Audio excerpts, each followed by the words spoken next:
North सी में फंसा ये समुद्री जहाज सोशल मीडिया पे बहुत वायरल हो रहा है। जैसा कि आप देख रहे हैं, अभी हम लोग भारतीय समुद्र में एंट्री कर चुके हैं। और मैं आपको एक चीज बता दूं, ये जो जहाज है ये तेल लोड करने वाला जहाज है। ये क्या करता है, मान लो तेल होता है, क्रूड ऑयल कैरियर। ये एक देश से दूसरे देश आयात निर्यात करता है, एक्सपोर्ट इंपोर्ट करता है। फिलहाल ये जहाज नॉर्थ कोरिया में फंसा है। सोशल मीडिया पे मैं काफी दिनों से देख रहा था, ये वीडियोस वायरल हो रहे हैं। काफी लोग मुझसे पूछे भैया ये जहाज में आखिर हुआ क्या। मैं आपको एक सीन बताता हूँ। जब अभी हमारी जहाज समुद्र में चलती रहती है, अभी तो हमारा समुद्र एकदम शांत है, लेकिन आप देख सकते हैं समुद्र की लहरें आप देख सकते हैं एकदम शांत है। वहां पे रेनबो निकला हुआ है, लेकिन समुद्र अभी शांत है। आगे चल के कब तबाही वाले मूड में आ जाए कोई नहीं जानता। तो भाई साहब मैं आपको यही बोलूंगा कि कभी भी अगर आप ये वीडियोस देख रहे हैं तो देखो बहुत सारी एआई वीडियोस भी रहती है सोशल मीडिया पे, लेकिन ये जो वीडियोस है ये नॉर्थ कोरिया की वीडियोस है। मैं ऑफिशियली जाके गूगल पे पढ़ा था। तो देखो भाई साहब हम लोग एक बार, हाँ मैं आपको एक स्टोरी बताता हूँ। एक बार मैं बल्क कैरियर माने गेहूं चावल लोड करने वाला जहाज होता है। एक बार मैं कोरिया से निकला था, ऑस्ट्रेलिया जा रहा था, मेलबोर्न जा रहा था। भाई साहब हमारी जहाज क्या हुई, क्योंकि आप कभी भी देखेंगे पैसिफिक ओशन बहुत ज्यादा रफ होता है।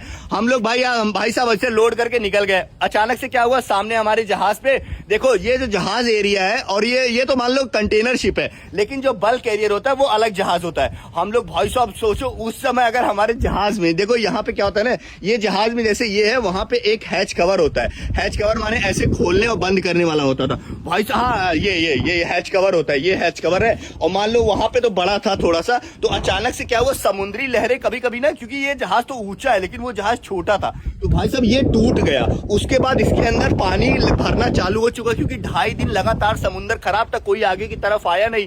भाई साहब अगर ये सोच लो, अगर वो दरवाजा हमारे बोसन स्टोर का दरवाजा था, उस समय दरवाजे से लीकेज हो रहा था। भाई साहब समझोगे नहीं आप, ये हमारे जो देख रहे ऊपर हम लोग चल रहे हैं, इसके नीचे सामान रखा रहता है। भाई साहब उस जहाज में कम से कम हमारा 40-50 हजार डॉलर नुकसान हुआ था। नया एयर कंप्रेसर ऑयल मतलब कि जितना भी हमारा ये मोटी मोटी रस्सी नई हमारी स्टोर रखी रहती है, सब कुछ खराब हो गया। क्योंकि देखो रस्सी कैसे खराब हुई, क्योंकि ऑयल का ड्रम था, ऑयल के ड्रम में पूरा पानी भरा ओवरफ्लो हुआ। उसके बाद क्या हुआ, ये जो रस्सी है पूरा ऑयल एब्जॉर्ब कर लिए। अब भाई ये सब खराबी हो गया ना, इसको यूज थोड़ी कर सकते हो। उसके बाद कंप्रेसर में पूरा पानी गया, कई सारी मशीनें खराब हुई भाई साहब उस समय। लेकिन एक चीज अच्छा था, अगर वो जहाज में अगर वो दरवाजे से लीकेज नहीं होता तो उस समय हमारी जहाज डूब जाती, हम लोग कुछ नहीं कर सकते। क्योंकि हमारे जहाज देखो, जहाज कभी भी होता है ऐसे होता है, देखो ये ऐसे जहाज ऐसे चलता है। अगर मान लो बीच में अगर ज्यादा ये आगे की तरफ लोड पड़ा, एक समय ऐसा है कि जहाज डूब जाएगा। भाई साहब ये हमारी किस्मत अच्छी थी, तभी से मैं बल्क कैरियर छोड़ के मैं कंटेनर शिप में आया। और हमारे आप आगे देख सकते हैं भाई साहब रेनबो भगवान निकल चुके हैं, इंद्रधनुष भगवान यहाँ भी देख सकते हैं। काफी प्यारा मौसम है,